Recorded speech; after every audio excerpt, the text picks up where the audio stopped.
Well, it's great to be here. However, unlike the very nice, easy presentations you got so far, you're going to have to participate now. So I got a few questions for you. What is a cow? Now, there's been some similar questions like this asked in the popular media that they couldn't answer. We won't go there. What's a cow? Female bovine.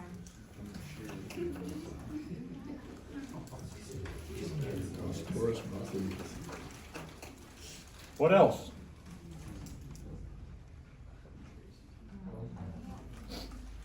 She's our bread and butter. A female that's had a calf. Okay, well, that's pretty good answers. Where do calves come from? Female cows. Rose's picture earlier. Yeah. Yeah, she had some good, she liked her diagrams. What are we? What are you? What's your occupation? What do you do? Stewards of cows. Pardon? Stewards of cows. Stewards of cows. Fence fixers.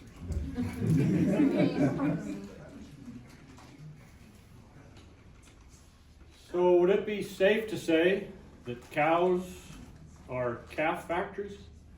Is that kind of business? Purpose of having cows around? I did spay 2 cows once. They could live out their days on the guy's place because he didn't want to sell them. That's pretty unusual. Not very practical. We have cows so they can reproduce and deliver us hopefully an abundant number of hopefully healthy calves that need very few of the antibiotics. And where do calves come from? Well, they come from these cows. And what are we?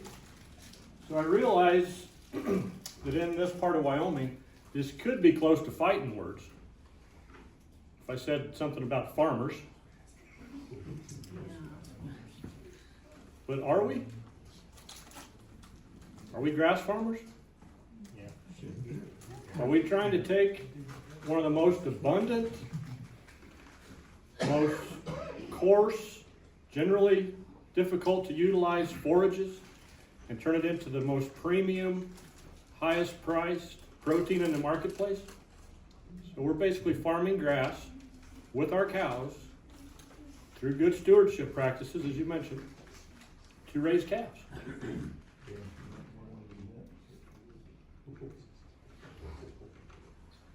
So what I was asked to talk about is a year in the life of a cow. Who wants to tell me where's the year start? Where on this chart does the year start? That's some pretty good answers back here before, young lady. Where's the year start?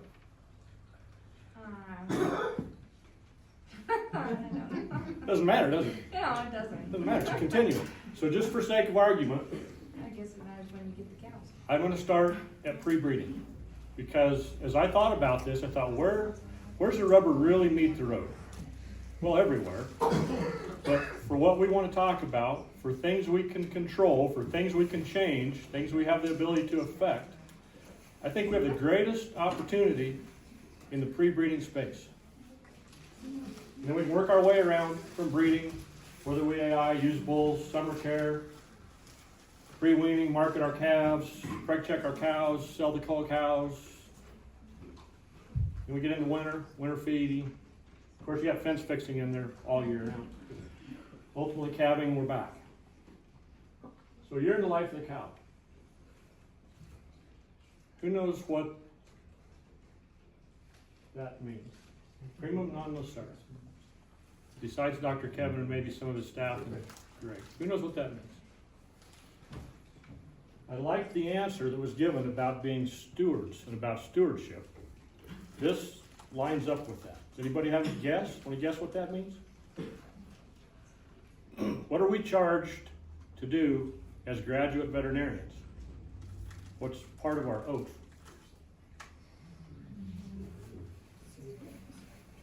Pardon? Somebody say something louder. Old. Do no harm. Do no harm.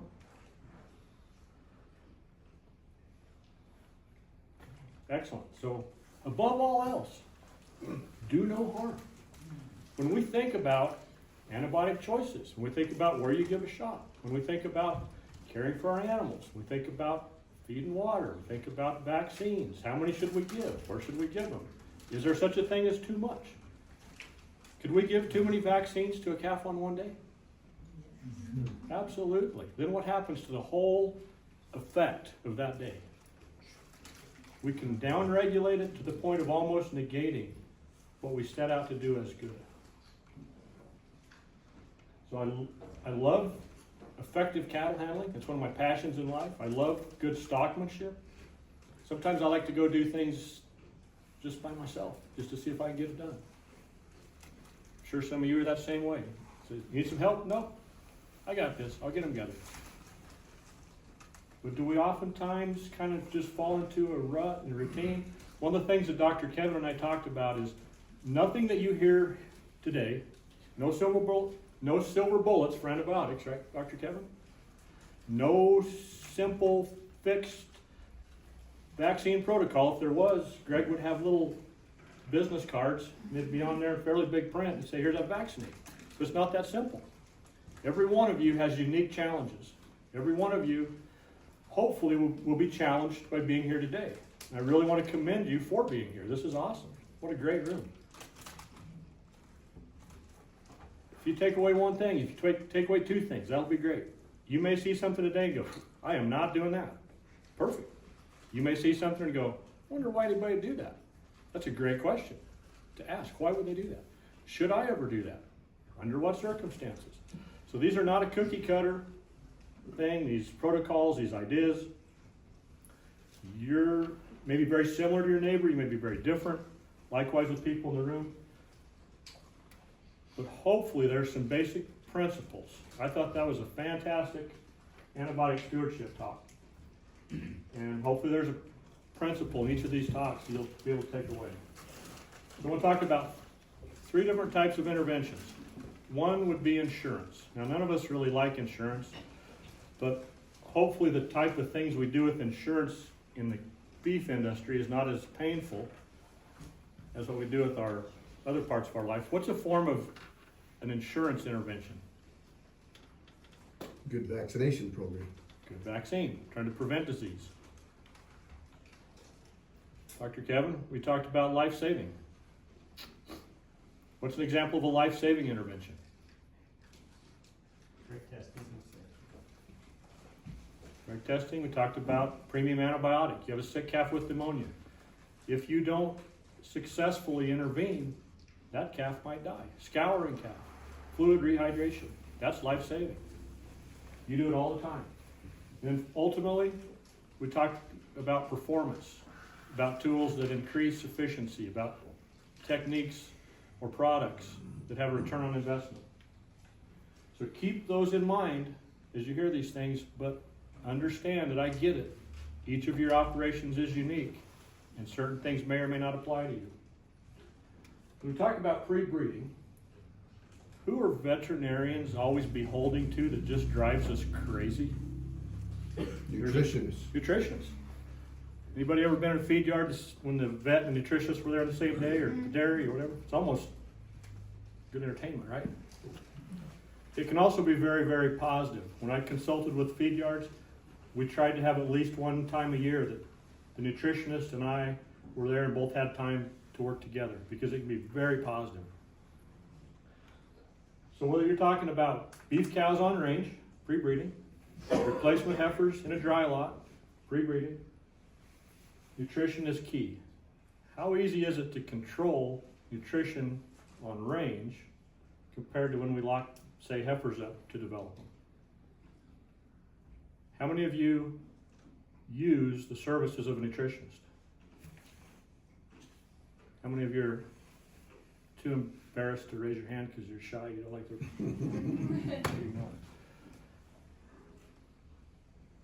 What's the least utilized tool on the range? Not the grease gun, although there are people that can. I don't know why you guys will stand knee deep in manure, but you don't want a little grease on your fingers. Feed forage analysis. How many of you test your forage every year anytime you have a quantity of forage? If you got 20 bales of something, I get it, go feed it up. And how many of you say, well, we tested that stuff back in, I think it's 2005 we tested. We know what it was back then. It is different every year, every cutting, every field.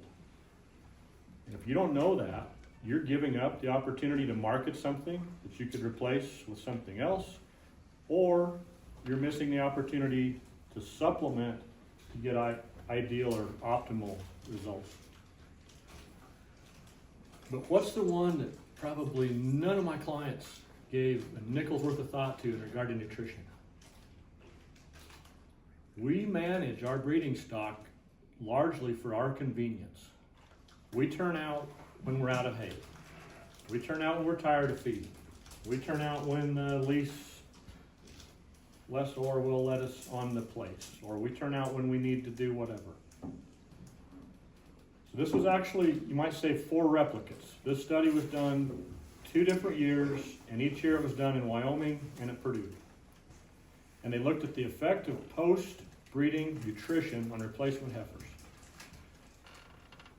So how many of you have ever got done preg checking replacement heifers and kind of went, Dr. Kevin, why do you think my preg rate was so low? You probably never heard that, have you? So this is now September, maybe August if you ultrasound, October, November. How good's your memory about what the nutrition was like? How many of you tested the grass? How many of you know exactly what they were eating back when you turned out? How many of you would be happy with those results? Now, if you don't all raise your hands, I'm going to know that you're asleep. Wouldn't that be great? So that's what they achieved with animals that were maintained on the game post-breeding and then exposed for 45 days. Guess what happened when they fed them limit fed to maintain weight? What do you suppose happened? Same animals, locked up, different study group, fed them to maintain and to lose weight. And they were effective. They achieved essentially no gain on that group, and this group lost 0.8 of a pound per head per day post-breeding. What's the magnitude of these changes? How many points is that? From 60 to 76? So in these data sets, they talk about a 5 to 15% early embryonic death loss, pregnancy loss, due to post-breeding nutrition. Look what it did to the overall rate, look what it did to AI rate. How many times do you suppose I was standing at the chute with an 80-some% rate? They said, what do you think happened, Doc? I don't know. I really wasn't there. Heifers are in great shape, aren't they? Yep. For September, look fantastic. But what happened? Guess what happened to the group that they turned out? So these were all maintained in confinement. Guess what happened to the group that they turned out post-breeding? Because you're supposed to move them within 2-3 days after you AI them. We all do that. Take them to grass. Guess where they performed? Right there. Grass was green. Idyllic picture. Sun was shining. Sky was blue. Heifers were turned out. All slicked off. They lost a bunch of pregnancies because they ran around like teenagers.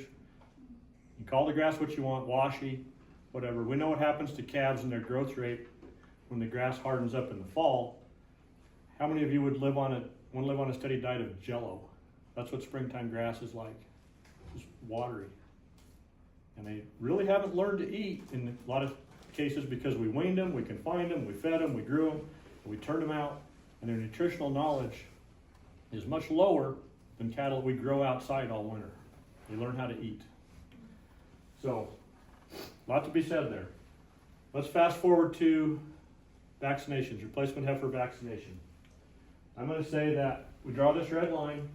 Everything we did over here is for respiratory disease. Now we've tagged them, we've freeze branded them, we've selected them, we've put them in the pen. How would we tell if they're at maturity? Looking over the fence, what would you see? Cycling. Why don't we let, well, legally, why don't we let 10-year-olds drive? Or, because they don't really have a high degree of functionality, maybe. Some do. Immune system is age related, the effectiveness of it. So our replacement heifers, once they reach maturity, actually need a priming dose and a booster dose of vaccine, irrespective of what they had for respiratory disease as a calf. And so they should have, ideally, gold standard, 2 doses of vaccine, 3 to 9 weeks apart. 30 days from the last dose to breeding. How many heifers get this? Probably some of yours, probably not everybody's in the room. There's multiple reasons this is important. Could you explain why it's important not to vaccinate before 30 days breeding? So yes, why would we not want to vaccinate closer than 30 days to breeding? If, for all the things that you'd have to fill in all the ifs, if that animal had not seen IBR virus and mounted an immune response until that last dose, there's a transient inflammation of the ovary that will delay her settling. So it's a pretty small if by the time you get through branding vaccines, pre-weaning, weaning, reproductive, but it's still an if. And so just give yourself that buffer. Let that. And we all do it. We want to be efficient when we work our cows. So when we're going to put the cedars in or give them a Lulai shot or something, Yep. we want to give them the vaccine, and that's why we don't vaccinate at that point. Yeah, and it's, yeah, exactly right.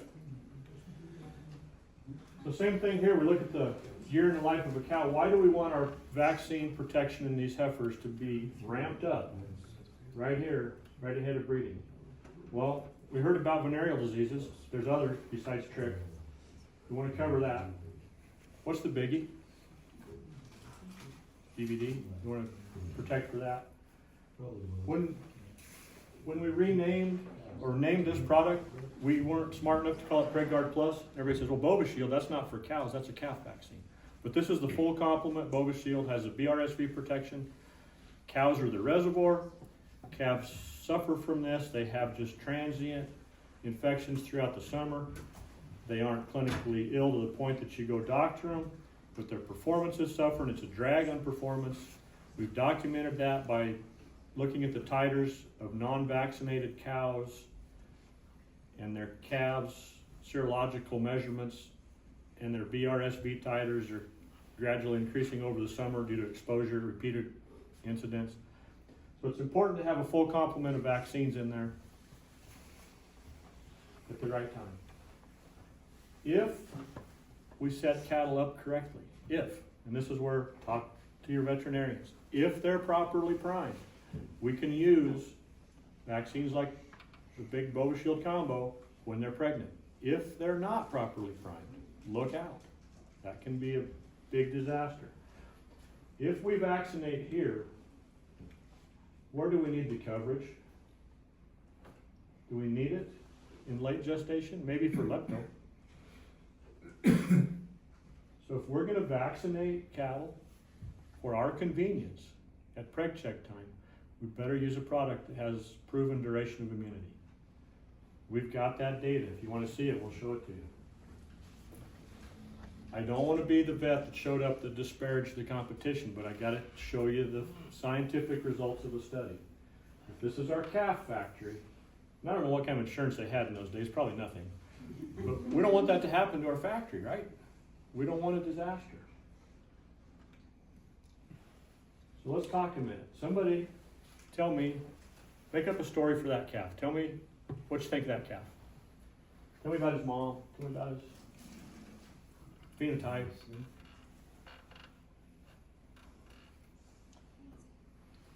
Am I going to have to pick on people? Tell me about the calf. Oh, nose goes doesn't work. Came from a healthy mom that was vaccinated. Okay. I don't know. I can't tell. Can you? No. Anybody see any problems with that calf? Look like he's got chalk because he's been doctored and the ear tip that's froze off. They were born early. Yeah, and he's not really a big, robust, meaty calf, but I don't know, he's first calf heifer's calf, I'll tell you that, so it's not too bad. Okay. And this is an old picture before good cameras. You see that poopy behind?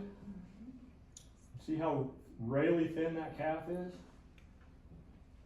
What's going on there? He's got something in his mouth. What is that? Anybody see? What's in his mouth? Tongue ulcers, right? That's an ulcer. What would cause an ulcer on that calf's tongue? And ulcers throughout his digestive system, and be thin as a rail, and have a poopy butt. Oh. Mucosal disease. What's happening? So this owner, despite having a positive immunohistochemistry test, despite these lesions, despite being on a killed vaccine program, argued with my associate to the point that he came back and he goes, I'm not talking to him anymore. He says, I got nothing more to say to them. They said, we don't have BVD. He's like, yeah, you do.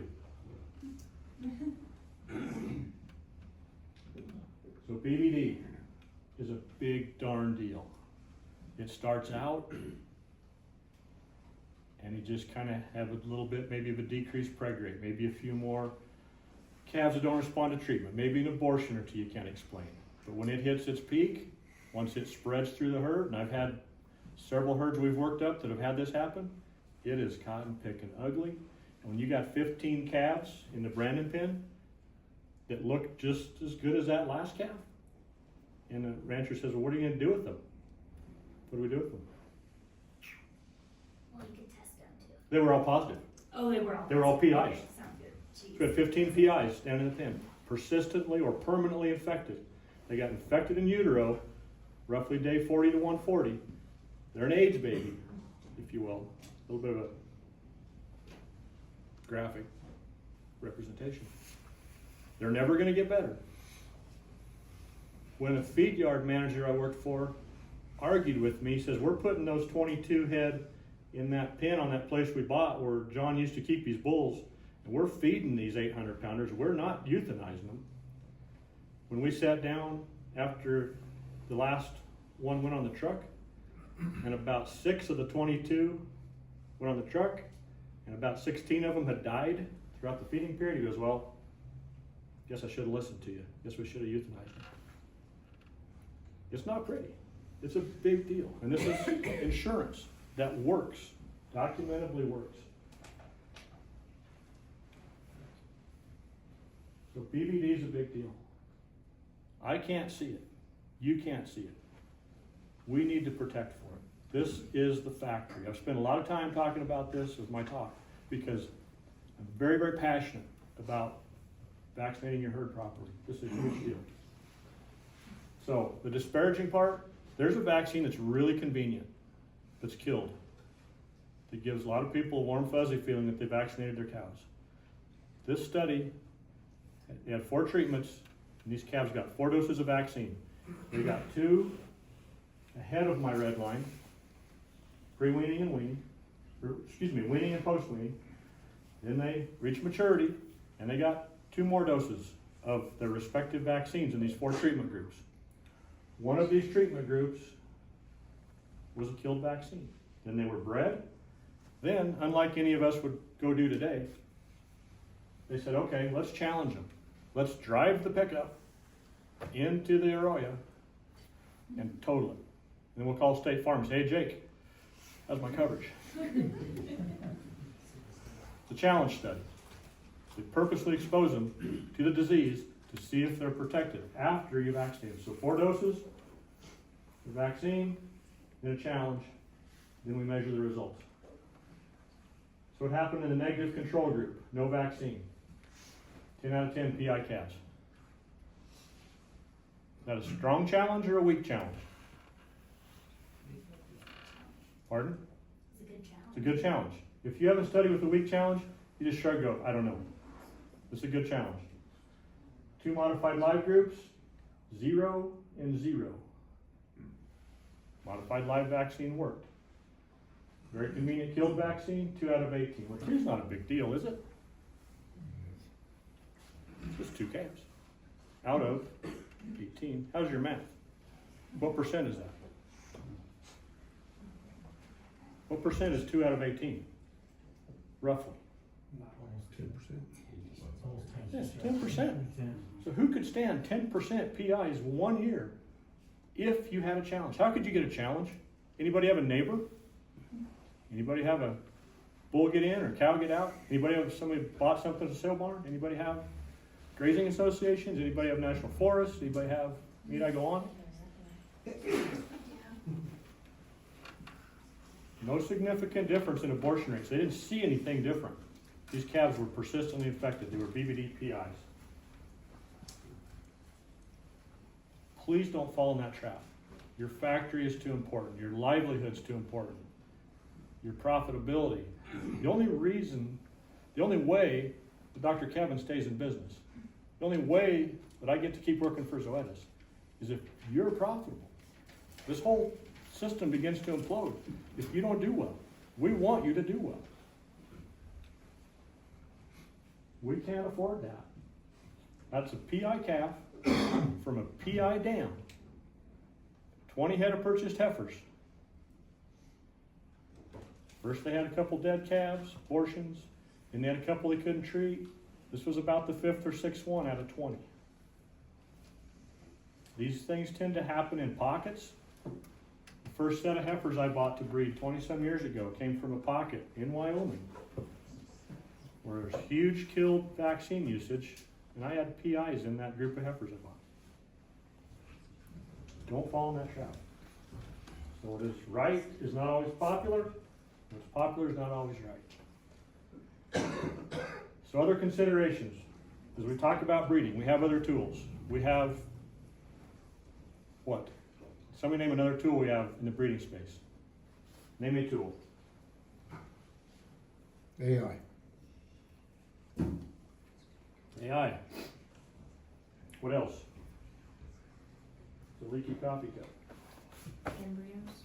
Embryos. How about after, when we're preg checking? What's the tool there? Ultrasound. We have things as simple as 1 dose of Lutalize that can move a significant portion of your cows into an earlier calving cycle. Breeding distribution is huge. I'm going to show you my little cowboy map here in a second. We talked about post-breeding nutrition. How many of us maybe can't AI our cows, but could AI our heifers? What kind of results are we getting today with mass breeding, timed AI, whatever you want to call it? What kind of results are we getting on average in beef heifers? 65. Yeah, they're all right numbers. 50, 55, 60, 65, depends, right? But over 50% commonly, AI by just mass breeding them, timed AI. How many of us could AI our heifers that aren't? What's our adoption rate of AI? What percent of the U.S. beef cows get AI'd in a year? Any guesses? 15, 10, 2. About 5. Is there room for improvement? What percent of our calves, beef calves, get implanted annually? Our feeder calves at branding age? Now start with your 25. 25? Are we leaving money on the table if we're not getting a premium in an all-natural market? There's tools, there's technology. This stuff works. Bulls. We've got nothing to sell here. I don't want to waste too much time. I'm going to go really fast. But the importance, in my opinion, and I don't want to step on Dr. Dickey's toes, but I don't think I am here. The importance of testing every bull every year is gigantic. If you're not, why not? I'd like to hear it. Why not? What would give me one reason why you wouldn't test your bulls? All your bulls every year. Small operation where it's very contained and they only go out with a few hen and then you keep them contained in a smaller pen during the. My wife would tell you that I like to argue. I don't think she's right. But I'm not buying it. If you're a smaller operation, that bull may be responsible for every cow. Can you afford to have him be bad or weak? You know what the best explanation I heard was? Oh, we turn out extra bulls. What's a bull cost? And I don't mean what you wrote a check for. Get your, what's that? Everybody's not paying very much. Get your Big Chief tablet out, get your Excel spreadsheet out, put your bull cost down, subtract your average salvage cost, add your annual carrying cost, look at your years of service that your bulls bring you back, and calculate bull costs per calf sold. But be sitting down. Especially if you have all Angus bulls. I'm not here to pick on anybody, but those boogers spend more time fighting than they do breeding. And you know what happens when you turn out more bulls to solve? They fight more. Guess what I would see when people would turn out more bulls? More breeding injuries. More bulls to, my technicians love getting those in, soaking them twice a day. That's real popular with that deal. Bulls are a big opportunity to figure out what your costs are. I had a producer, you know, you can think what you want, had a battery of Hereford bulls from the spot he found in Kansas, and we're semen testing his bulls, and his high school age daughter's there. She's not letting school interfere with her education that day. And I'm like, this bull's how old? 7. Test him. Good. Feet good. Everything good. How's this bull? 6, 5, 8. I'm like, so I made her do some math on what their bull cost was per calf sired. Then I had her change that down because you know what the average age of the producers in my clinic of their bulls were? How many years of service they got on average? 3. 2.5. 2.5 years of service on average when I went back and took years worth of their semen test charts and did the math. That's expensive. Can I ask, this is kind of a general thing, and I don't want to step on anybody's toes, but how consistent is bull tests between vets? I mean, is there a sheet or something? I mean, can we rely on the results? Question is, how consistent are the results of a semen evaluation between 10 veterinarians? Right. 3 veterinarians. Let's go on to the next one. Good one, man. It's not. Okay? I had a reputation. Good or bad, I don't know. I had people that wouldn't come to me to get their yearling bulls tested. I found that out through the grapevine. I had people that came to me and said, I want you to test my bulls. They came from outside my practice area. I'm like, how? Why don't you have those guys do it? You know, they just kind of got this ambiguous answer. I was, excuse my French, a hard ass on semen evaluations because I think it really, really matters. And I made people try to understand it. I made them look in the microscope. They said, was he pass or fail? I'm like, it's not that simple. This is good. This is terrible. This is not so good. He's a C- student. He's a D+ student. Do you want him?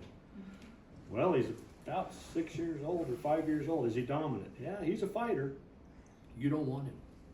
But it's not consistent, unfortunately. You have to find someone that likes testing bulls and is good at it. Comments, Dr. Kevin? No, agreed. I talked to a lot of veterinarians that, I've had plenty of veterinarians tell me all they do is just put a drop on the slide and make sure it's swimming. Right. If you're paying for that, man, you're not getting your money's worth. There's so much more to it than that. But yeah, and it can't be overstated either. Those dominant bulls that are lower scoring bulls, because what sub-fertility comes down to, if you think about it, is lighter calves at weaning. So if you got a dominant bull that is sub-fertile, he's beating everybody else away from the cows, and he's not getting those cows settled early in the breeding season, well then what do you have? You have later born calves that are going to be lighter come sale time versus a similar herd that had a bull that was getting it done in the first 30 days, and then now you've got earlier born calves that are going to be heavier at weaning time. Yep, so how you collect them, how you handle them, how you evaluate them is huge. I'm gonna speed through a bunch of this, but just real quick. There goes our sheet. What do you guys think of that motility? Not very pretty. How about that morphology? Pretty. See any bad cells? Not in that field of view. Maybe one up here.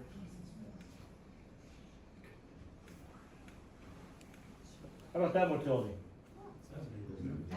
That's great. Fantastic. Like I said, I'm gonna speed through some of these. How about the morphology on this bull? How many good cells in that field of view? 2. Eh, No, 1. 0. Bottom right one's dead. Top left one's dead. 3 of them have a proximal droplet. How about that one? 1. How about that one? 1, 2, 3, 4, 5, 6, 7, 8, 9, 10. All good. He's probably not 100%. I'll bet you a pretty damn good bull. How about that one? Kind of 1, 2, 3, and 1, 4, 5, and 2, 5, and 3. So and I would count multiple fields of view to get an average. I'm guessing he's going to be so-so. Let's talk a little bit about these right here. 2 different bull stories, bull situations. Those bulls performed terribly. One of them was a single pasture, to your point, AI, single pasture, following AI, one bull, trying to get a certain set of daughters, preg check time, had AI bred, and that's it. Like, we always test our new bulls. You know what? We didn't test that bull. Those cells can't penetrate the zona pellucida. They can't fertilize the egg. They swim great, they look good, until you stain them and see those droplets. How about feet? No good. This one looks pretty good until you study right there, and he's actually dragging his toes, so he's got a musculoskeletal problem. There's a lot that can be learned besides just good or bad. If all you're doing is good or bad, shame on you. And if you're a vet doing that, shame on you especially. Got a crack, that toe's gonna break off. Got a sunshine, curly toe, whatever you wanna call them, sunfishing toe. This looks pretty bad. Worse yet, that's just his one front toe. The other one's bad too. And then you got the founder type animal. And then you got another one here that had started doing a 1/4 inch a month, had an episode about 6 months ago where he was sick or injured or something, and he's got this horizontal crack. We learned a lot by palpating them. There's an atrophied testicle. If you're just selling bulls after frostbite, I wouldn't. I found that to be lowly correlative to which bulls passed or failed. Just a scab didn't tell me much. Some were terrible, some were fine. And then we have all the graphic pictures of things that can go wrong that are pretty big oopses. So I went back and grabbed a sheet out of a test chart one day. These are 18-month-old bulls, first time they've been through the chute, being sold a new sale. This is not unusual if you're being critical. 16 of 25 passed, 5 just failed, 1 had vesiculitis, 1 had a screwed up epididymis, and 2 of them had warts.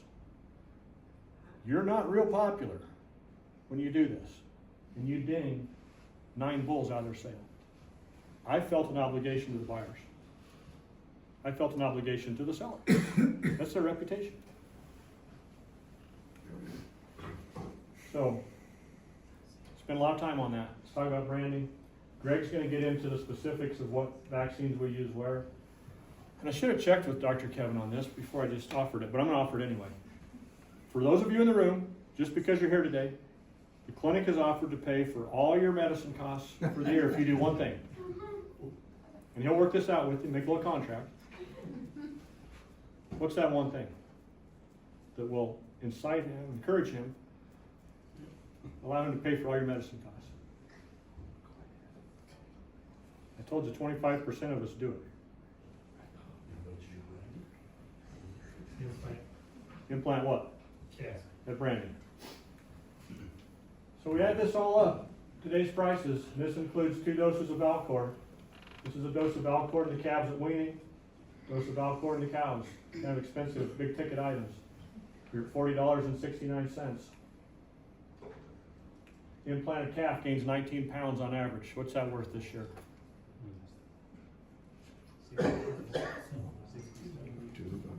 So Kevin will take your $20. You pay him the 60, he'll give you the 40. He's gonna do that for every calf that you sell. So we can add up the 19 pounds times market value. Whoop, that's an old slide. I didn't get that one changed. That was without Valcourt.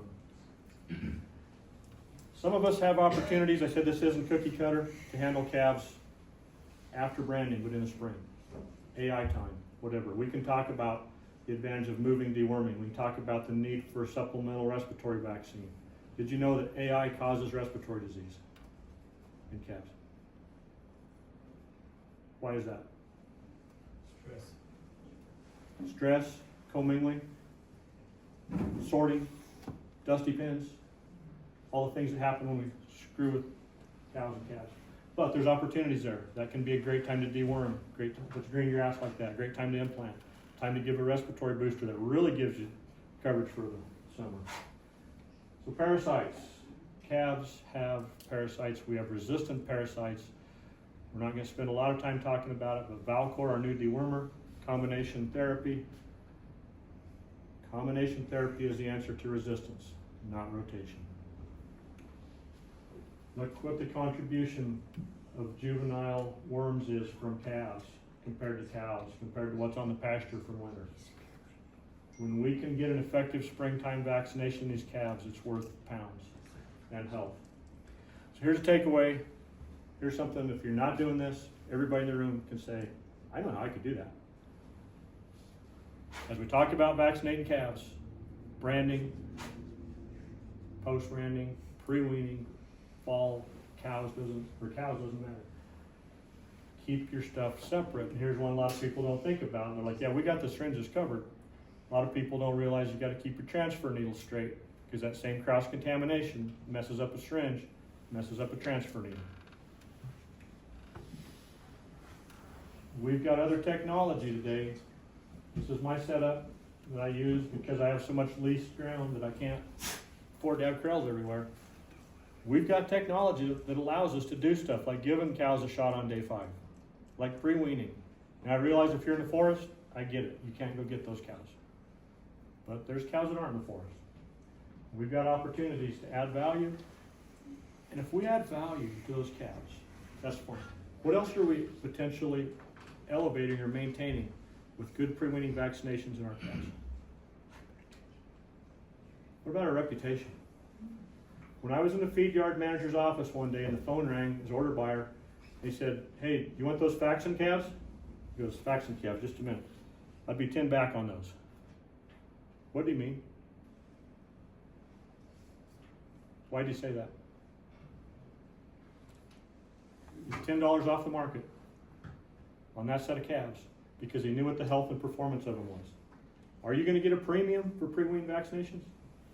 I'm not going to tell you you are. But you might get one more bid on Superior. You might get one more bid at the livestock auction, one more bid on Western or Northern, or 2 more bids if they know your calves and they know how they perform and they know you're not anonymous. You may think you are.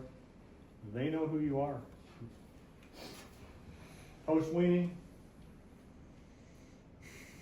lots of opportunities if we keep cattle. So Allie, I asked you if you'd help me. She very graciously agreed. So, Allie, it's like Vanna White. No one else except us old guys know who Vanna White is. Do you know? No. Wheel of Fortune, the letter Turner. Oh, yeah. Who in here has cattle? You got to participate. Has cows? Yeah, that's cattle. Okay. Who in here deworm their calves? Who in here only used one molecule to deworm their calves? Single molecule therapy. And of those people who did that, who has a $1 bill? So it's a combination of Wheel of Fortune and Let's Make a Deal. Who has a $1 bill they're willing to trade Allie for the unknown contents of this envelope?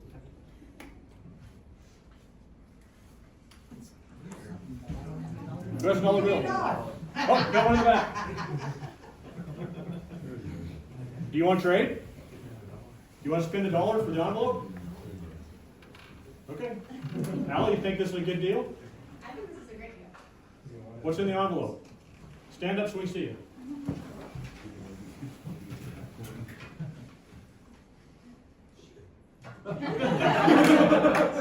What's that? $27. You know what that represents?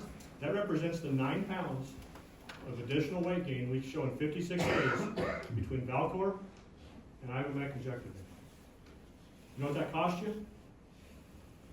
$2 more. You gotta give her back $2. So how much did you invest? Initially. $1. How much you got left? 25. How much? 25. 25. How many of you would invest $1 if you knew you'd get 25?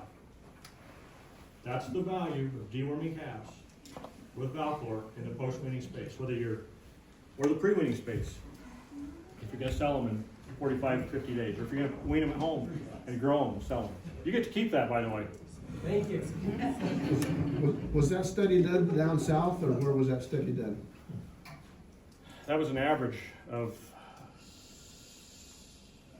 6, Either 4 or 6, I can't remember. I think 6 studies across All over, huh? the U.S. See, our problem is we don't feel like we have parasites and worms in this area. We think it's a southern problem, but is that not true? So, in the South, it's not true. Sorry, I told you I like to argue. In the South, parasites kill cattle. They have a problem. Cattle will die if they're at high enough risk. And like Dr. Kevin said, compromised enough, they die of parasitism. Up here, it's a performance issue. Reduced feed efficiency, that's bad. Reduced feed intake through a mechanism where it secretes an enzyme and says eat a little bit less. What's the third thing they do? Who knows? It's worse. Ultimately, it's health compromisation, it's immunization. Decreased immunity. Decreased feed intake, decreased feed utilization of what they do eat, and it hijacks their immune system to an allergic type response. Takes the energy away from the vaccines and the normal branch of the immune system. Hijacks it over to a Th2 response to a Th1 response. And they have less fuel to protect themselves. How can we test to know that we've got it? Can you? How can you test for parasitism? You can do fecal Fecal? egg counts. Bear in mind, they're not quantitative necessarily. They're qualitative.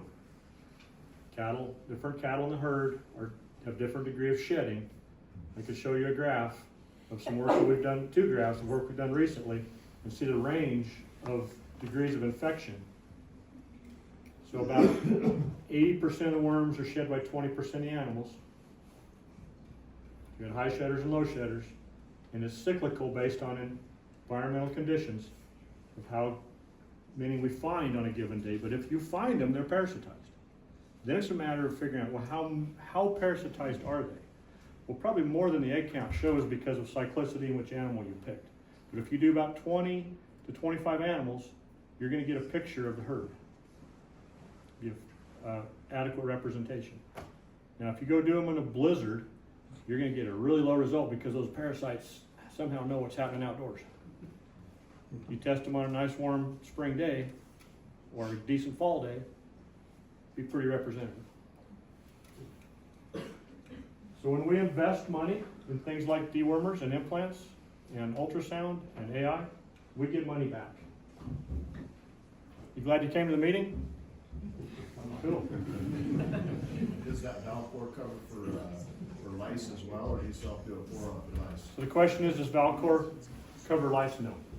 Strictly internal parasites in this. You're going to get a little. You're going to get the lice that take a blood meal, but it's not going to control lice. You're going to need a pour. At the right time, maybe twice. We tend to put pour-ons on too late. And then we say, well, it didn't work. I know, because the 10 gazillion nits hatched 2.5 weeks after you poured. you were too late. Pregnancy testing has huge value. This group of cows over here is about 1,200 cows we do every year. They got a red, white, or a blue tag, and they actually managed their calving groups based on my ultrasound. They didn't completely trust me, but they at least knew that the last group, they could just kind of glance over the fence. The middle group, they could kind of drive through, and then they could minimize scours by having less cows in their calving grounds or calving them in 3 different locations. There's a lot of tools out there that we can use. Spent a lot of time and effort, and I've developed a lot of replacement heifers. Ultrasound made me a lot of money by marketing groups of heifers with tight breeding groups. Ultrasound can help you glean very valuable information if you can get to those cattle. Ultrasound can help you market replacement heifers at a time of year that they're worth more, and cows when they're sleeker and fatter and worth more, etc. Let's go through a little, Dr. Kevin mentioned this, let's go through a little math here. Is April 1st a reasonable calving date for you guys? October 15th, shipping date? That's a 197-day-old calf. If it weighed 85 pounds at birth, weaned off at 550, is that average? Is that acceptable? Gained 465 pounds, 2.36 pounds a day. If we move that calf up 1 cycle, what's that worth? What's 50 pounds worth this year? What's the effect of trick? What's the effect of nutrition? What's the effect of weak bulls? What's the effect of management opportunities? Is it always about maximization? No, it should be about optimization. But we can use tools to optimize. So our revenue stream for cow-calf operations is not just calves. What percent of a typical ranch's revenue comes from cull cows and bulls? And how many of us focus on that? The answer is 15 to 20%. And how many times is that just an afterthought? Yeah, we sold the cull cows. Yeah, we sold the cull bulls. There's opportunities. One way with ultrasound is to have a longer bull exposure period and have bred shippers or bred, whatever you want to call them, and sell some bred cows to somebody that calves later or is an opportunist instead of selling shelly dry cows. So this is for Dr. Kevin. He says, you know, it is possible to preg check cows when it's above freezing and the wind isn't blowing. Sure none of you ever called him when it was cold and windy. Last thing, and I'm about a minute over time here. We're around the circle to scours now. Is there a scour solution in a bottle? Not completely. Not completely. Can scours vaccine help us? Yes. Yes. Good job, Ron. She should get If a we can get it. flag for that. So if we ask ourselves individually, are we comfortable with the amount of scours we're seeing? We can talk about things, but the one thing I want to focus on here, and I'll wrap up. If we time scours vaccine properly, it's a great tool. If we time it poorly, it's about 0. Why is that? Too late for what? What's the process?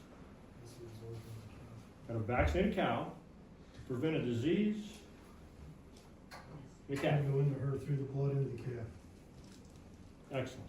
Got to raise her serum antibody levels. Got to concentrate that in the udder. You got to get that in the calf in a timely fashion, in a robust, healthy calf that can absorb it to get back to where we started. Guess what happens to her antibody titers? What's the half-life of those antibodies? Because you got a peak serum. What's half-life mean? It means you had $1. Tomorrow you have 50 cents. Next day you got 25, 12 and a half. So in 6 to 9 weeks, based on our, we don't need that to happen. We can't vaccinate cows in Bridgeport, Nebraska in October that are going to calve in May and give them their scours vaccine. Well, we can. But you go back to that whole spot where I started about stewardship and do no harm and being stockmen versus cowboys and all that kind of stuff. Gave you a warm fuzzy, helped Greg's numbers. So, You're talking postpartum, 2 weeks? Is that what you're saying? talking from when you vaccinate with a booster, Oh, I the see. Scour's Okay. vaccine here, 2 to 3 weeks they have peak serum antibodies. 2 to 3 weeks later they have half as many. 2 or 3 weeks they got a fourth.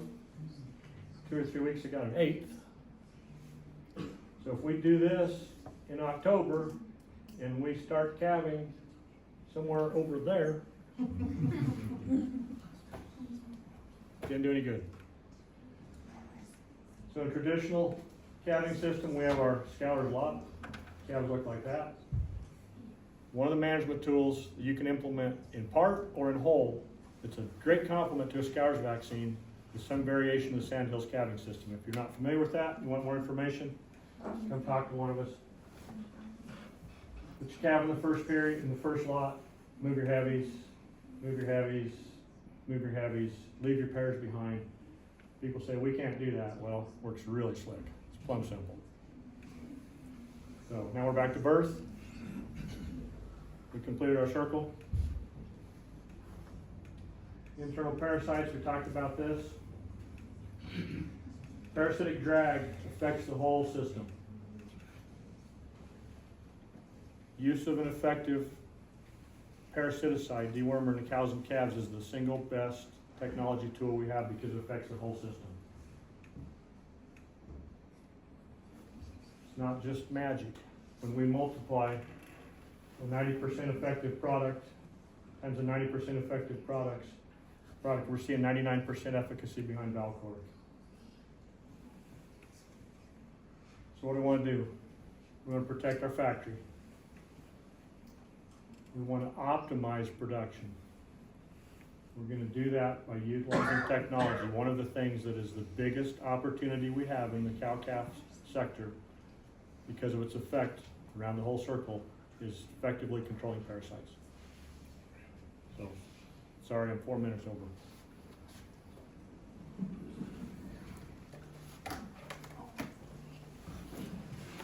You can ask questions if I have my computer, so. Any other questions? While he's loading up, could you tell us, is there a real correlation between scrotal size and semen quality? I mean, we see that on all the fertility tests.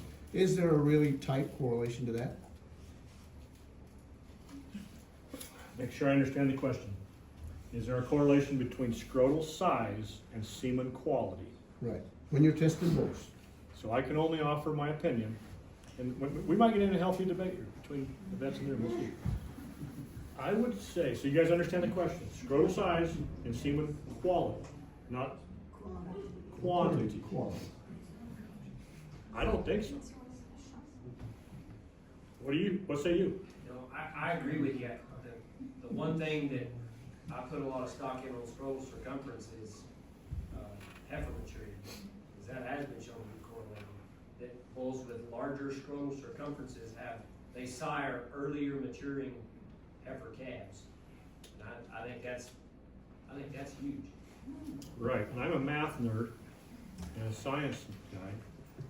And the reason that an 1 1/4 pipe delivers twice as much water as a 1 inch pipe has to do with math and science and cross-sectional area.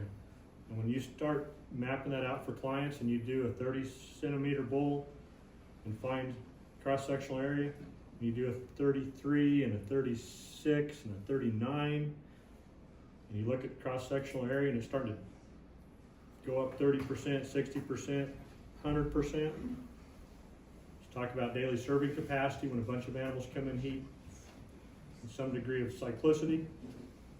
Talk about total live sperm count per day. I think size within reason matters, but I don't know of any correlation between semen quality and scrotal circumference. I agree.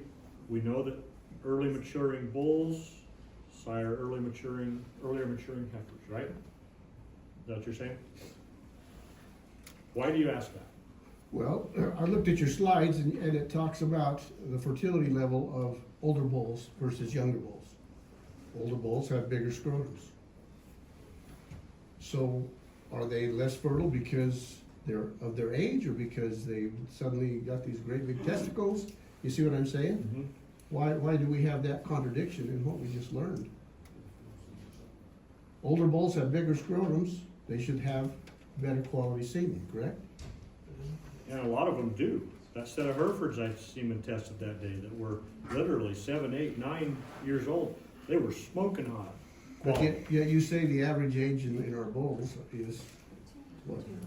I'm saying that the fallout rate in my practice from bulls getting injured and people getting rid of them, not because they Not because of fertility. all failed. That's just, the shit happened. And most of the shit happened because they had too many bulls out there fighting. Sure. So they were I musculoskeletal. misunderstood, I thought it was Yeah, because they of were. fertility. They were breeding injuries, they were broken legs, they were torn stifles, they were swollen head, abscess messes.